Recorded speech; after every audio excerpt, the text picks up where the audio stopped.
ইতিহাস নাকি মাটিতে লেখা থাকে। এই সেই মাটি যে মাটিতে একসময় মৌর্য গুপ্ত বংশের শাসকরা দাপিয়ে রাজত্ব করেছেন।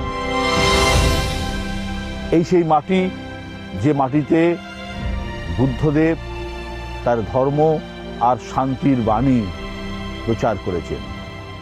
এই সেই মাটি যে মাটিতে দাঁড়িয়ে মহাত্মা গান্ধী আমাদের অহিংসা আর সত্যাগ্রহের পথে ভারতের জনগণকে সামিল করেছিলেন।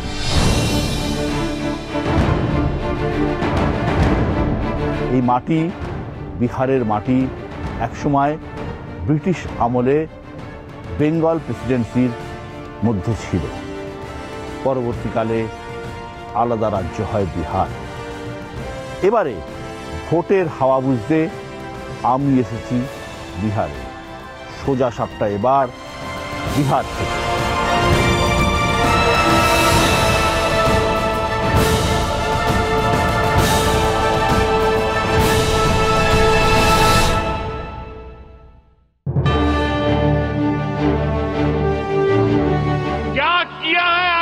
वालों ने क्या किया है कांग्रेस वालों ने।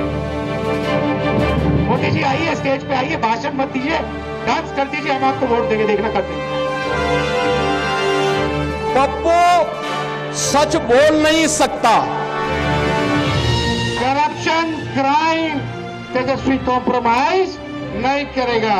जहां कट्टा क्रूरता का राज हो वहां कानून दम तोड़ता है। थाना में पुलिस वाला पैसा लेता है कि नहीं लेता है? ভারতের রাজনীতিকে যদি আপনি বুঝতে চান তাহলে আপনাকে বিহারের রাজনীতি বুঝতেই হবে। কারণ বিহার এমন একটা রাজ্য যার রাজনীতি বারে বারে গোটা দেশকে চমকে দিয়েছে। ৭-এর দশকের কথা, দেশের রাজনৈতিক ইতিহাসে তখন একটাই সূর্য, তার নাম ইন্দিরা গান্ধী। সেই ইন্দিরা গান্ধীর বিরুদ্ধে আন্দোলন শুরু হলো দেশ জুড়ে, শুরু হলো এই বিহার থেকেই। আন্দোলনের ডাক দিলেন জয়প্রকাশ নারায়ণ, ডাক দিলেন সম্পূর্ণ ক্রান্তি। জেপির সেই আন্দোলন ভিত নড়িয়ে দিয়েছিল ইন্দিরা গান্ধী। 1977 সালে পরাজিত হলেন ইন্দিরা। কেন্দ্রে তৈরি হলো জনতা সরকার। জেপির সেই আন্দোলন দেখিয়ে দিয়েছিল ইন্দিরা গান্ধীকে হারানো যায় আর কংগ্রেসকে সরানো যায় দিল্লির মসনাদ থেকে। সেই আন্দোলনের সূচনা হয়েছিল এই বিহার থেকে। জেপির শিষ্যরাই পরবর্তীকালে বিহার রাজনীতিতে দাপট দেখিয়েছেন। লালু প্রসাদ যাদব, জর্জ ফার্নান্ডেজ, নীতিশ কুমার। লালু প্রসাদের হাত ধরে দীর্ঘ 1 দশক বিহারে চলে যাদবদের রাজত্ব। লালুকে ফিকে করে দিয়ে 2005 সাল থেকে বিহারের কুর্সিতে বসেছেন নীতিশ কুমার। उसको भी मौका मिल गया था 15 साल। अब तो 7 बरस में जो बनाया गया था उसको हटना पड़ा। अब कोई कभी कोई महिला के लिए कोई काम किया था, लड़का और लड़की के लिए कोई पूछा था, और जो उसको हटना पड़ा था तो अपनी पत्नी को, अपने वाइफ को वहीं पर बनवाया था। तो यही सब न धंधा करता है। গত 25 বছরে গঙ্গা দিয়ে অনেক জল গড়িয়েছে, রং বদলেছে বিহার রাজনীতি, কিন্তু ক্ষমতার কেন্দ্রে থেকে গিয়েছেন নীতিশ কুমার। একবার, দুবার, 3 বার নয়, টানা 9 বার মুখ্যমন্ত্রী পদে শপথ নিয়েছেন তিনি। কখনো বিজেপির সঙ্গে, কখনো কংগ্রেস আরজেডির সঙ্গে। এবার নীতিশের অগ্নি পরীক্ষা। जब तक नीतीश कुमार जी की इच्छा होगी तब तक एनडीए की इच्छा, तब तक जनता की इच्छा। नीतीश कुमार जी से लव करिए या हेट करिए, इग्नोर नहीं कर किया जा सकता है। नीतीश कुमार जी ने वह मैंने मानक स्टैंडर्ड स्थापित कर दिया है।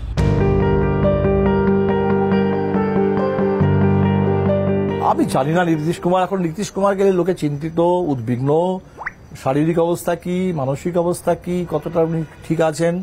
কিন্তু নীতিশ কুমারকে নিয়ে বিজেপি, নীতিশ কুমার নিজে অনেকবার এদিক ওদিক করেছেন, ঠিক কথা, কিন্তু বিজেপি যে ইউজ অ্যান্ড থ্রো, এবার নীতিশ কুমারকেও ছুঁড়ে ফেলার সময় চলে এসেছে। যে মানুষটি এতদিন ধরে বিজেপির জন্য সেবা করেছেন তাকেও বিজেপি এবার শেষ করে আনবে।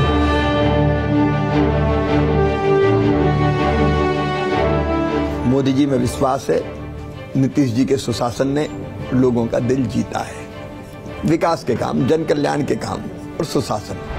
একা নীতিশ নন, এবার মনে হয় গোটা বিহারেরই পরীক্ষা। এবার কি বরাবরের মতো জাতপাত থেকেই ভোট দেবেন বিহারের মানুষ, নাকি এবার রোজগার, চাকরি, উন্নয়ন এদিকে ভোট দেবেন মানুষ, নাকি এবারের ভোটে আসল ফ্যাক্টর হবেন মহিলারা?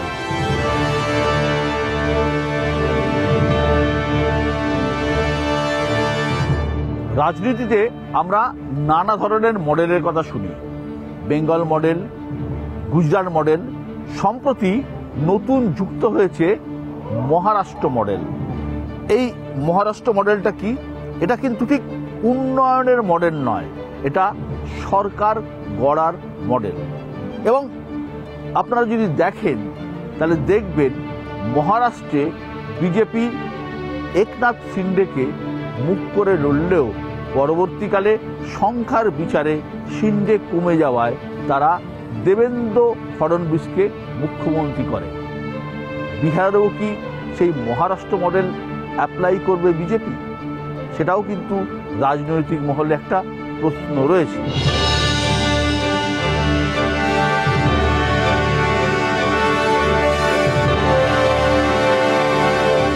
বিহারে মহারাষ্ট্র মডেল করতে গেলে একজন ফডনবিস দরকার বিজেপির, যিনি মুখ্যমন্ত্রীর দায়িত্ব পালন করতে পারবেন।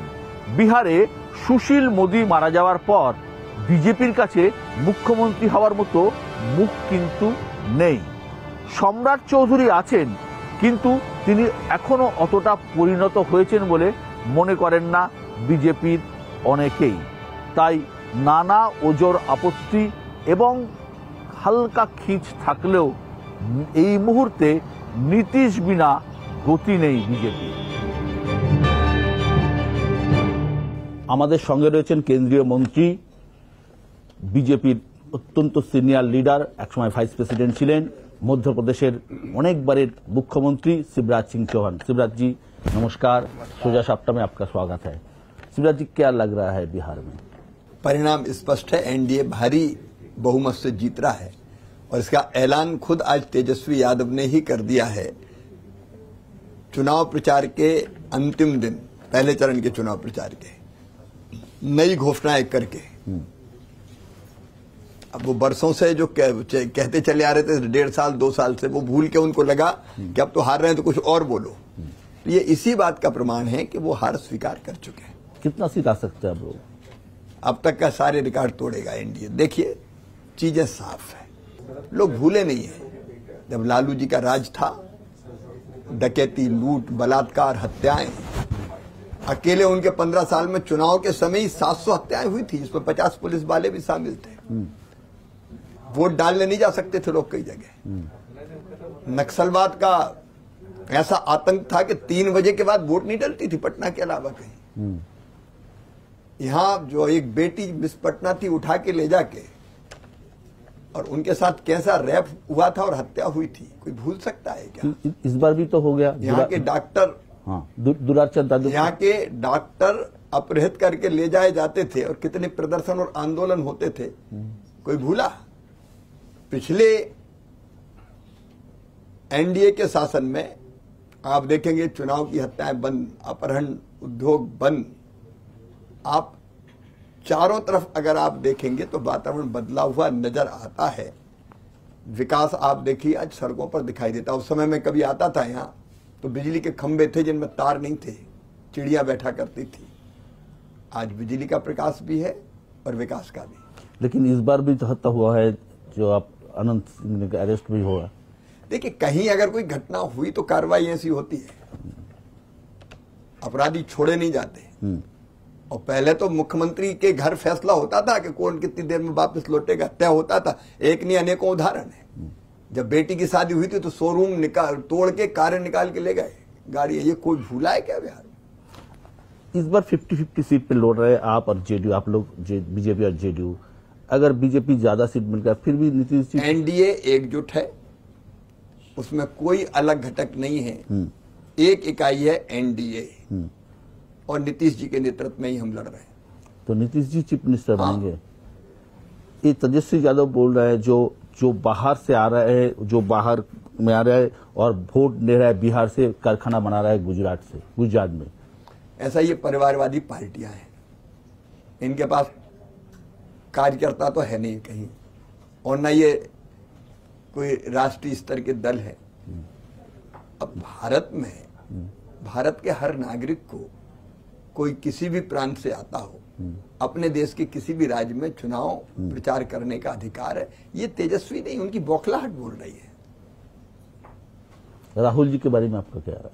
मतलब मुझे बहुत दुख होता है। दुख इस बात का होता है कि नेता प्रतिपक्ष भारत की आलोचना विदेशों में जाके करता है। मैं एक ही उदाहरण दूंगा, जब मैं मुख्यमंत्री था पहले, तब मनमोहन सिंह जी, आदरणीय मनमोहन सिंह जी भारत के प्रधानमंत्री होते थे। मैं अमेरिका दौरे पे गया था, वाशिंगटन डीसी में पत्रकारों ने मुझसे पूछा था क्या भारत के प्रधानमंत्री अंडर अचीवर है। मैं इनका वो कांग्रेस के नहीं, भारत के प्रधानमंत्री, और भारत का प्रधानमंत्री कभी अंडर अचीवर नहीं हो सकता। वो हमारे गौरव है, गर्व है। ये राष्ट्रीय भावनाएं होती हैं। हम देश के बाहर जाके देश की आलोचना करेंगे? हम प्रधानमंत्री के पद पर बैठे हुए ऐसे व्यक्ति जिनका पूरा देश ने, दुनिया भी सम्मान करती है, उनके बारे में इस तरह की भाषा बोलेंगे? नाचेंगे? अगर वोट के लिए मोदी जी नच सकते हैं तो इससे मोदी जी का कुछ नहीं बिगड़ा। सूरज पर अगर कोई थूकता है तो थूक उसके मुंह पर ही आता है। उनने अपना कद गिराया है। अब आप बताइए, बिहार में चुनाव चल रहा है और वो मछली मार रहे हैं आके। क्या है ये? आज तक परिपक्व नहीं हुए वो। मुझे तो तकलीफ होती कहते हुए। एक टाइम आपका सहयोगिता प्रशांत किशोर फैक्टर बन सकते हैं? देखिए, चुनाव दो ध्रुवीय होता है। जनता मन बना चुकी है एनडीए को जिताने का, मैंने पहले ही कहा। और वोट अगर कोई एनडीए के खिलाफ करना चाहता है तो वो तीसरी जगह नहीं जाता। हम बहुत आगे हैं। मैंने कहा कि अब तक के सारे रिकॉर्ड तोड़ के हम सरकार बना रहे हैं। मुझे नहीं लगता कि तीसरी पार्टी का कोई ज्यादा असर होगा। सिद्धराज जी, एक इशू है जो नेशनली है, बंगाल में भी आ रहा है, पूरा देश में आ रहा है, वो एसआईआर इशू। एसआईआर में यहाँ 69 लाख वोटर को नाम नहीं है, तो ये इशू किसको हेल्प कर सकते हैं? देखिए, सवाल किसको हेल्प करेगा इसका नहीं है। सवाल है देश का, देश की सुरक्षा का। सवाल है देश के नागरिकों के अधिकार का। क्या घुसपैठिए आए और वो बिहार की जनता के हकों पर डाका डालते रहे, या देश के बंगाल के जनता के हकों पर डाका डालते रहे? कोई देश ऐसा है जो ऐसा घुसपैठियों का स्वागत करता? और अगर ये पूछें कि तुम आए कहां से, कब से यहाँ हो, 2003 के पहले थे कि नहीं थे, तो आपत्तियां उठाई जाती है। एसआईआर कोई मुद्दा ही नहीं है। एसआईआर का मतलब है भारत का नागरिक ही भारत का वोटर होगा, और अगर कोई घुसपैठिया है तो पहचाना जाएगा और बाहर निकाला जाएगा।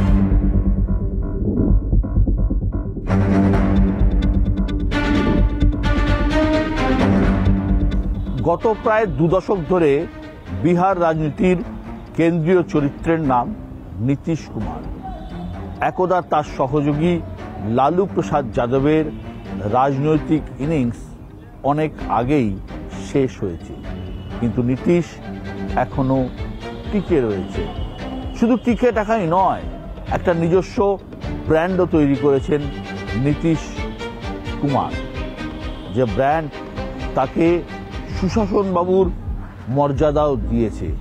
জাতপাতের রাজনীতি জাতপাতের অঙ্ক সেটা যেমন আসে, পাশাপাশি প্রশাসক হিসেবে নীতিশ কুমারের গ্রহণযোগ্যতাও কিন্তু বিহারের মানুষের মধ্যে জায়গা পেয়েছে।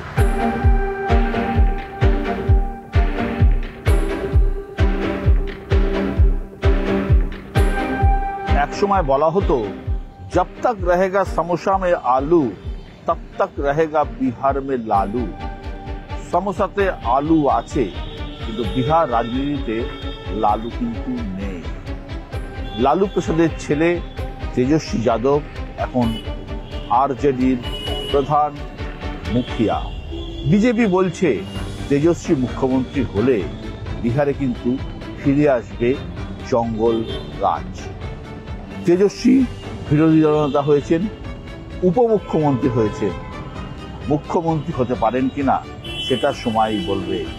আমার ঠিক পিছনে আরজেডি পার্টি অফিসে একটা বিরাট পোস্টার, তাতে লেখা আছে নায়ক। তেজস্বী নায়ক হবেন নাকি খলনায়ক তা কিন্তু আর কয়েকদিনের মধ্যেই বোঝা যাবে।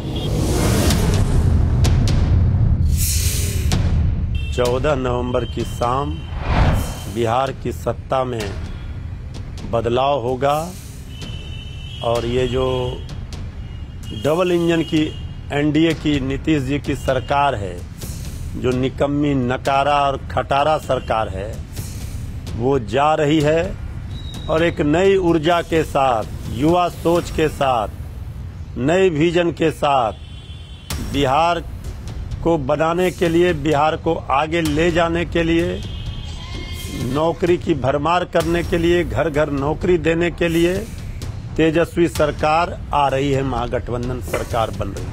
तेजस्वी की जब सरकार बनेगी, महागठबंधन की जब सरकार बनेगी, तो तेजस्वी लॉ एंड ऑर्डर से कॉम्प्रोमाइज नहीं करेगा, चाहे कोई अपना हो या पराया। अगर कोई अपराधी होगा तो तेजस्वी उसको सजा देगा।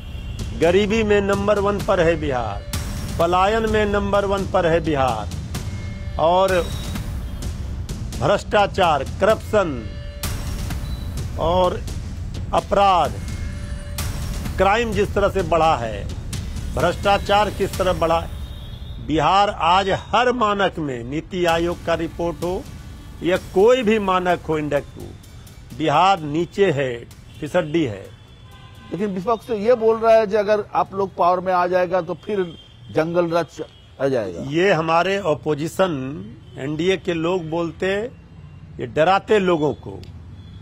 ये 2005 से 10 में 15 में हर बार ये यही कैसेट बजाते।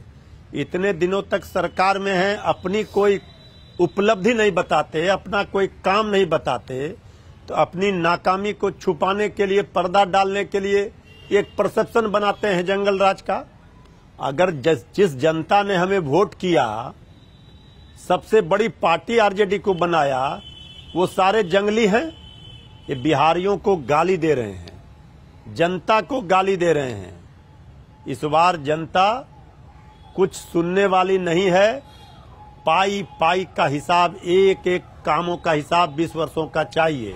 तेजस्वी की परछाई भी गलत काम करेगी तो उसको भी सजा हम लोग दिलाने का काम करेंगे। तो आप लोगों का साथ मिलेगा कि नहीं मिलेगा?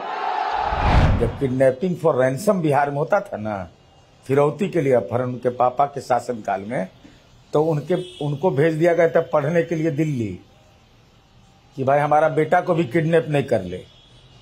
तो उनके इतना हम ज्ञान तो है नहीं। अरे भैया, आपके पिताजी को ही लगातार पराजित हम करते रहे। अभी 4 सीट पर आप सिमट गए पार्लियामेंट में। आप ही के लीडरशिप में 2015 आरजेडी ने काम किया, 2019 काम किया, 2020 काम किया, 2024 काम किया। देख लीजिए नतीजा क्या निकल करके आया। भाई आप समझिए कि तुलना तो करेगा लोग ना। एक तरफ नीतीश कुमार जी हैं, जिनको क्लाइमेट लीडर, ग्लोबल थिंकर कहा गया है, सोशल चेंजर कहा गया है, और 4 स्टेट में मुकदमा है तेजस्वी यादव पर। देखिए विजय जी, सही है, आपको बात मैं मान रहा हूँ। आप लालू जी की जमाना में जंगल राज का बात बोल रहे हैं, लेकिन कुछ दिन पहले जो हुआ, आपका अनंत सिंह जी, आपका पार्टी का लीडर, पे अरेस्ट हो गया जो मर्डर में। आप देखिए ना, यही अंतर है कि नीतीश कुमार जी के राज में अगर गड़बड़ करोगे तो जेल जाओगे, अब वहां क्या था, किडनैपिंग फॉर रैंसम की वसूली होती थी एक अन्य मार्ग से। ये हम नहीं बोल रहे हैं, लालू जी के साला ने बोला, तेजस्वी जी के सगे मामा ने बोला। मैंने बताया आपको ना, इसी भय से लालू जी अपना बेटा को भेज दिए थे। एज ए चीफ मिनिस्टर कोई डर जाए कि अपने बेटा को भेज दे पढ़ने के लिए बाहर। तो अनंत सिंह हमारी पार्टी का कैंडिडेट, आरजेडी के भी कैंडिडेट रहे हैं, उनकी वाइफ कांग्रेस की भी कैंडिडेट रही है। 5 बार जेल गए, 5 बार। और आज की घटना बता देते हैं। आज लालू जी तो बीमार हैं, हाईकोर्ट झारखंड ने उनको इस आधार पर बेल दिया कि भाई इनकी तबीयत खराब है, एम्स दिल्ली में इलाज हो रहा है, इन्होंने आधी सजा काट ली है। और आज लालू जी रीतलाल यादव के लिए प्रचार कर रहे हैं। वो कैंडिडेट कहाँ है? भागलपुर के तृतीया खंड जेल में।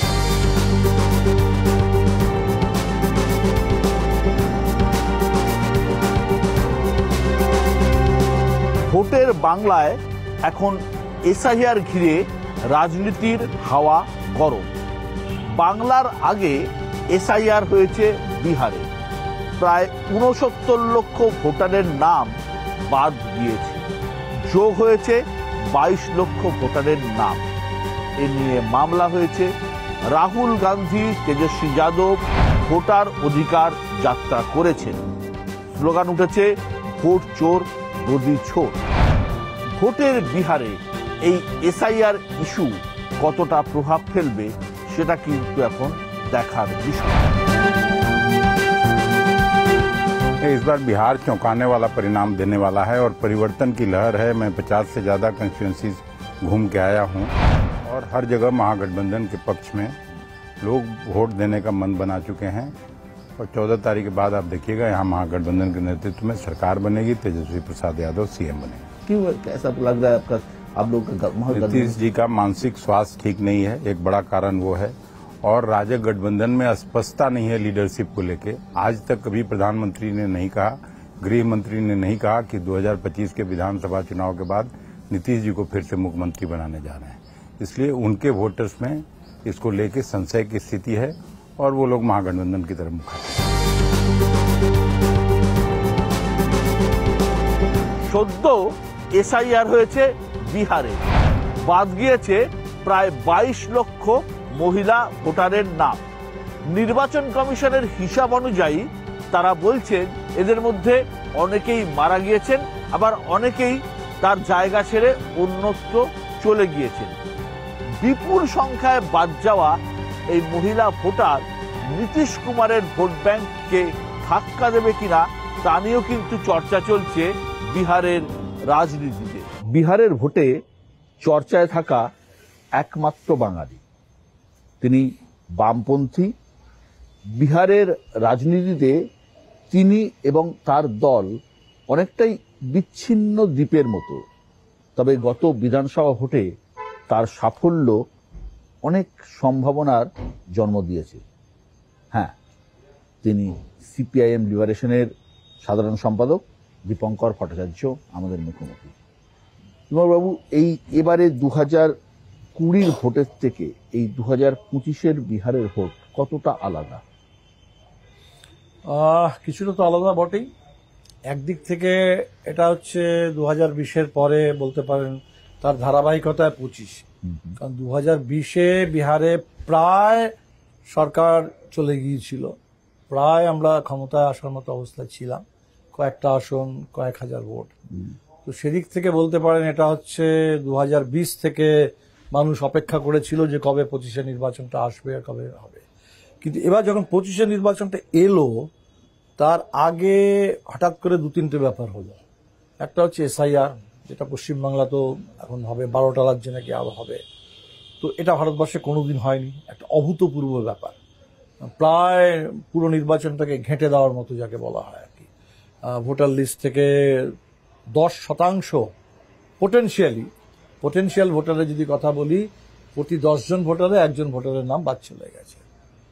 প্রচুর একটা ঠিক যেরকম ওই নোট বাতিলের সময় যেটা হয়েছিল, ঠিক সেরকম ভোট বাতিল, ভোটবন্দি এটা হয়েছে।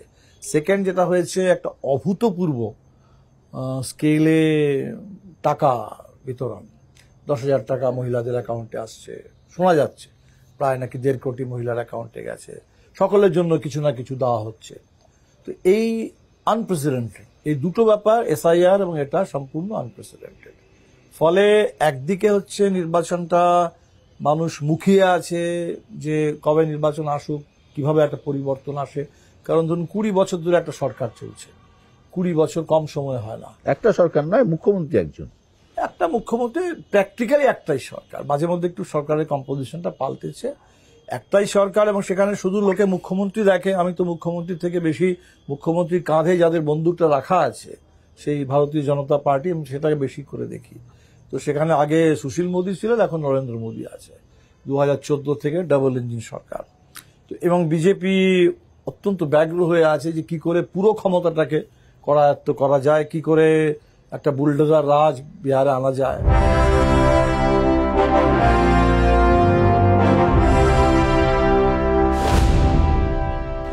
জাতপাতের বিচার ভারতের সব রাজ্যেই কম বেশি রয়েছে, কিন্তু বিহারের কথা উঠলে চর্চা বেশি করে হয়। তার কারণ লুকিয়ে রয়েছে বিহারের ইতিহাসে। সেই ব্রিটিশ আমল থেকেই বারবার উচ্চবর্ণের দাপটের বিরুদ্ধে আওয়াজ উঠেছে বিহারে। 1920 সালে তৈরি হয়েছিল জনেউ আন্দোলন, যেখানে কইতে পড়ে বিক্ষোভ দেখিয়েছিলেন নিম্নবর্গের বা নিম্ন শ্রেণীর মানুষরা। তারপর একে একে যাদব মহাসভা, কিষাণ সভা এবং মোমিন কনফারেন্স, একটার পর একটা মুভমেন্ট হয়েছে বিহারে। কংগ্রেস আমলেও মূলত উচ্চবর্ণের মানুষেরা নিয়ন্ত্রণ করতেন বিহারের রাজ্যপাট, বিহারের রাজনীতি। সবকিছু বদলে দেয় জেপির আন্দোলন। জন্ম নেন লালু প্রসাদ যাদব, যাদব কুলবতী, যাদবদের মসিহা।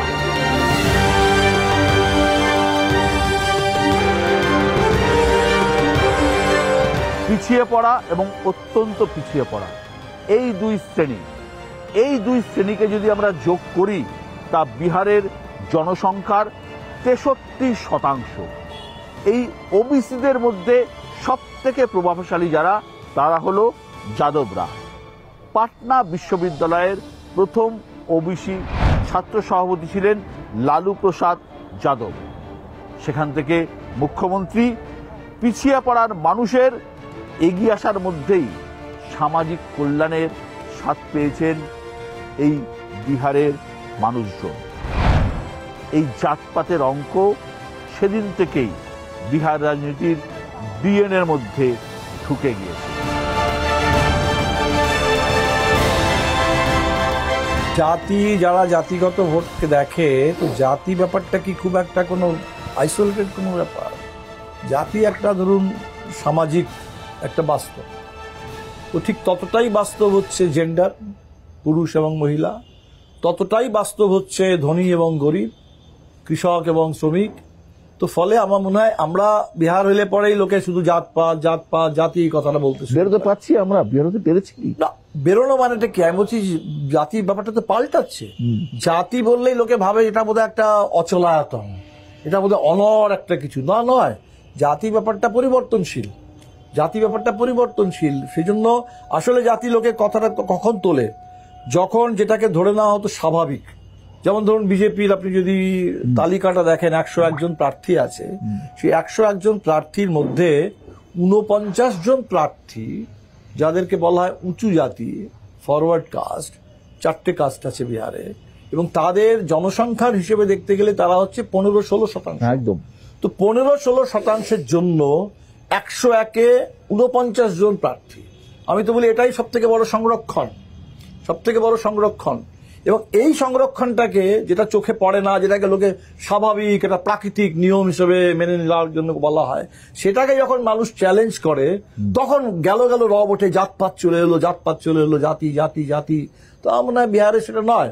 বিহারে জাতিও আছে, বিহারে শ্রেণীও আছে, বিহারে জেন্ডার আছে, বিহারের ডেমোগ্রাফি আছে, নতুন জেনারেশন, পুরনো জেনারেশন, এই সবটাই বিহারে আছে। আমার ধারণা সবটা শুধু বিহারে নেই, পশ্চিমবাংলাতেও আছে, পশ্চিমবঙ্গেও আছে। গোটা দেশ জুড়ে আছে। বিহারে কথা এলেই লোকে শুধু জাতি জাতিটা বলতে থাকে আর কি। গরিব মানুষ, প্রান্তিক মানুষ আপনাদের শক্তি, প্রধান শক্তি সেই অর্থে দেখতে গেলে। অবশ্যই। তাহলে তার মানে বিহারের এই রাজনীতিটা করা যায়? বলছেন? অবশ্যই করা যায়। বিহারে না করা গেলে কোথায় করা যাবে? বিহারেই তো সব থেকে বেশি করা যায়। কারণ লোকে ধরুন অনেক সময় দেখে কি বিহার বললেই দারিদ্র, বিহার মানেই বঞ্চনা, বিহার মানেই শোষণ, ঠিক কথা। লেকিন দারিদ্র মানেই দারিদ্রের বিরুদ্ধে সংগ্রামও আছে, বঞ্চনা মানেই বঞ্চনার বিরুদ্ধে সংগ্রাম আছে, শোষণ মানেই শোষণের অত্যাচারের বিরুদ্ধে সংগ্রাম আছে। তো যদি সংগ্রামটার দিকে দেখা যায় যে মানুষ এত দারিদ্র, এত বঞ্চনা, এত অত্যাচার, এসবের মধ্যে কি করে টিকে আছে, মানুষ লড়ছে।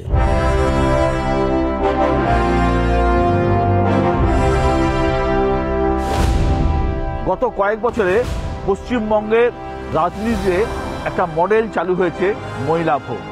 মহিলা ভোট যার, বাংলা তার। আর এই উদ্দেশ্যেই মহিলাদের জন্য অনেকগুলো প্রকল্প চালু করেছে মমতা বন্দ্যোপাধ্যায়ের সরকার। তার মধ্যে কন্যাশ্রী, লক্ষ্মীর ভাণ্ডার অন্যতম। এই বেঙ্গল মডেলকে ফলো করে একই সঙ্গে মহারাষ্ট্র, মধ্যপ্রদেশেও এই মহিলা মডেল চালু করা হয়েছে। এবারে বিহারেও কিন্তু সেম মডেল চালু করেছে নীতিশ কুমারের সরকার।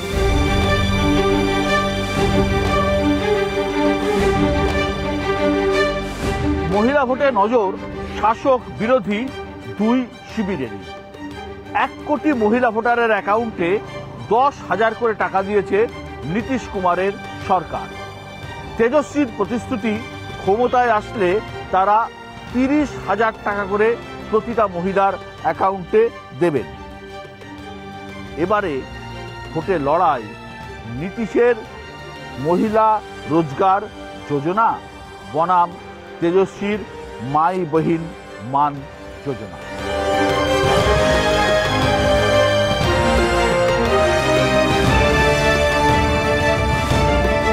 महिलाओं के बारे में विश्लेषण करिए। यह नहीं मैं कहता महिलाओं का सबसे ज्यादा वोट हम ही को मिलता है।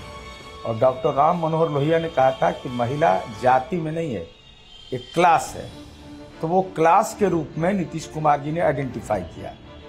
और आप स्टेप बाय नीतीश कुमार के काम को देखिएगा कि महिलाओं में ऑल कास्ट कम्युनिटी की महिलाएं, तो क्या हालात था मैं इसको मानता हूं, चाहे वह मिडिल क्लास की महिला हो, अपर मिडिल क्लास की हो, मिडिल क्लास की हो, लोअर मिडिल क्लास की हो। ये नीतीश कुमार जी की पूंजी थी।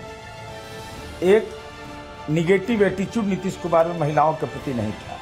लेकिन जो महिला रोजगार योजना हुआ और जो जीविका की दीदियों में बूम की है, देश में नंबर 1 की है, तो उसमें मैक्सिमम आबादी किसकी है?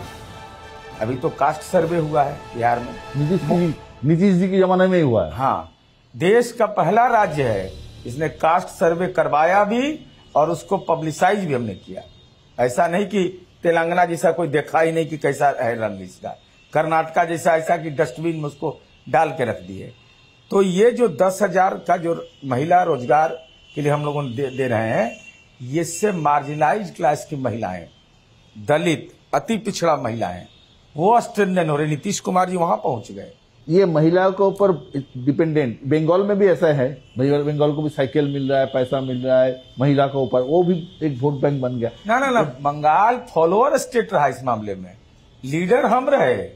हमने बिहार में नीतीश कुमार जी की सरकार के पहले जितनी भी सरकार बनी, कोई यह नहीं कह सकते कि एक योजना पूरे देश में और विभिन्न राज्यों में इम्प्लीमेंट किया गया। हमारे बाद साइकिल योजना वहां आया, हमारे बाद स्टूडेंट क्रेडिट कार्ड आया। ये नीतीश कुमार जी ही की नकल लोग कर रहे हैं। हार्वर्ड यूनिवर्सिटी में रिसर्च हुआ, जीविका हमने नाम दिया, इसको यूपीए की सरकार ने आजीविका नाम दे दिया। ये तो हमारा योजना है ना, हमारा ब्रेन चाइल्ड है ये। इसलिए बिहार अब लीडर स्टेट है, फॉलोअर नहीं है। महागठबंधन का ये कमिटमेंट है जो अगर वो सत्ता में आ जाएगा तो 30,000 रुपया करके देगा। देखिए इनके बारे में ग्रैंड अलायंस के बारे में समझ लीजिए। अभी तो ग्रैंड अलायंस की सरकार है झारखंड में है ना, कितना पैसा दे रहे हैं माई बहन योजना में? और क्या कहा था इन लोगों ने? इन लोगों ने वादा किया था कि सबको देंगे, कोई रोड मैप नहीं था। और जब सरकार बन गई तो उस संख्या में कटौती कर दिया। हमारा रोड मैप आप देख लीजिए, जिसमें हमने दिया है कि जो भी टैक्स पेई है उसको नहीं देंगे, जो सरकारी नौकरी में बजाबता शुरू में एग्जम्प्ट कर दिया उसको, और एक परिवार में एक महिला, परिवार को भी हमने आइडेंटिफाई किया है कि कौन परिवार एक माना जाएगा। इसलिए इनके बोलने का कोई मतलब ही नहीं निकलता है, ये तो मजाक का विषय बन गए हैं। अब हर परिवार में रोजगार दे देंगे, तेजस्वी यादव बोल रहे हैं, तो रिजर्वेशन का क्या होगा? एक दलित परिवार अभी भी नेशनल एवरेज में नहीं आया है, तो उसके घर में अगर 4 बच्चे रहेंगे तो एक ही को नौकरी मिलेगा। आपके घर में राजनीति करने के लिए लालू जी भी करें, राबड़ी देवी भी करे, रोहिणी आचार्य भी करे, मीसा भारती भी करे, तेज प्रताप भी करे, वाह, पॉलिटिक्स सब करे, और नौकरी का जब अवसर आए तो एक ही को मौका देंगे। जनता हमारे ऊपर विश्वास करेगी, तेजस्वी यादव जी के वादों इरादों पर विश्वास करेगी। तेजस्वी जी की उम्र कच्ची है, जुबान लेकिन पक्की है। जनता ने देखा है, टेस्टेड है, जनता ने वो देखा है। जब तेजस्वी जी ने 10 लाख नौकरी देने का वादा 2020 में किया, तो यही आदरणीय मुख्यमंत्री श्री नीतीश कुमार जी थे जिन्होंने कहा था ये असंभव है, कहां से देगा, कहां से पैसा लाएगा। जब तेजस्वी जी डिप्टी सीएम बने, महागठबंधन की सरकार बनी, तो उसे मुख्यमंत्री नीतीश कुमार जी के हाथों 5 लाख नौकरियां बंटवाई।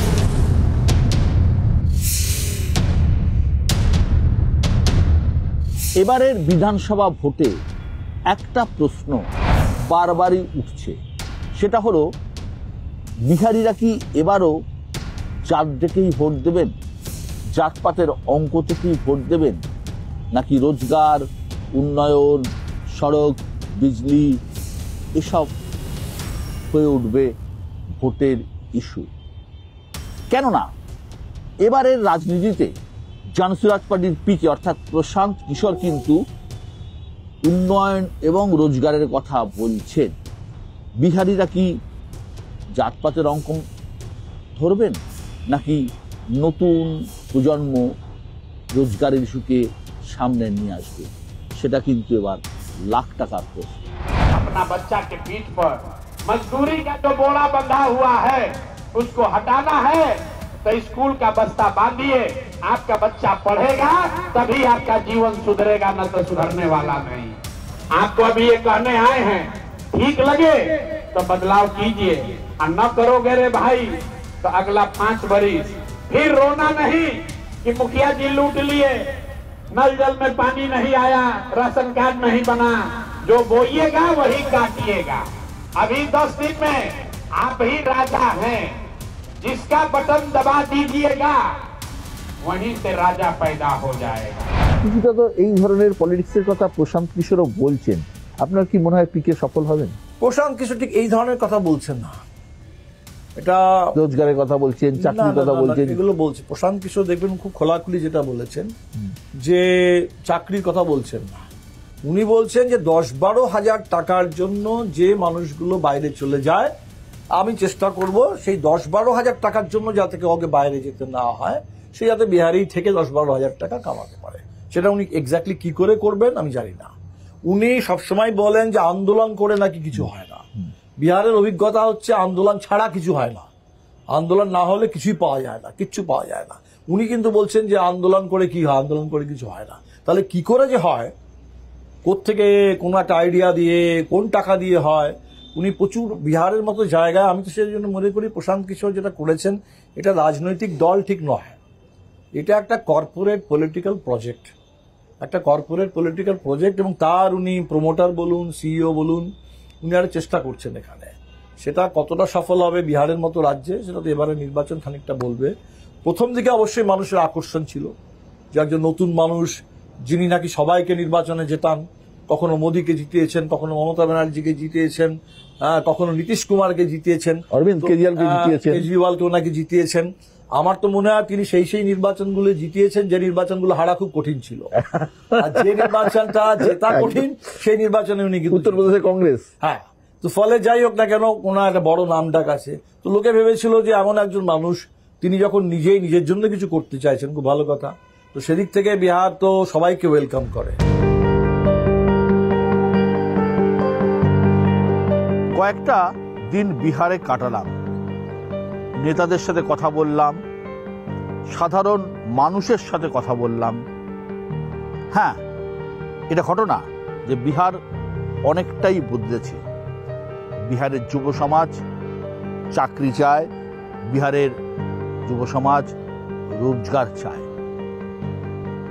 পাটনা বা গয়ার মতো শহুরে এলাকা, সেখানে এই ধরনের চাহিদা সব থেকে বেশি। কিন্তু এর বাইরেও রয়েছে বিস্তীর্ণ গ্রামীণ এলাকা, যেটা বিহারের আসল এলাকা। সেখানে বড় ফ্যাক্টর হয়ে ওঠে জাতপাতের রাজনীতি।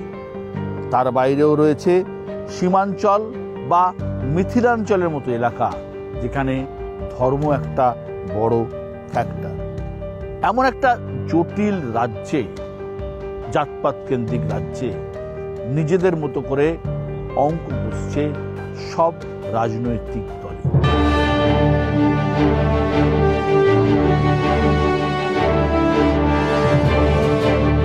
এবার ভোটের বিহারে তেজস্বী যাদব প্রচন্ড ফাইট দিচ্ছে। কংগ্রেস এখানে ছোট শরিক হয়ে তেজস্বীর পাশে, সঙ্গে রয়েছে সিপিআইএমএল এর মতো বাম দলগুলি। যাদব এবং মুসলিম ভোট অনেকটাই তেজস্বীর পাশে। যুব সমাজের মন পাওয়ার চেষ্টা করছেন তেজস্বীরাও, পাশাপাশি মহিলাদের জন্য নানা প্রকল্পের ঘোষণা করছেন। উল্টো দিকে এনডিএতে বিজেপি, নীতিশ কুমার, চিরাগ পাসওয়ানের জোট। এনডিএর মুখ নীতিশ কুমার। নীতিশের জনপ্রিয়তাকে কাজে লাগিয়েই ফের পাটলিপুত্রের কুর্সিতে ফিরতে চাইছেন তারা।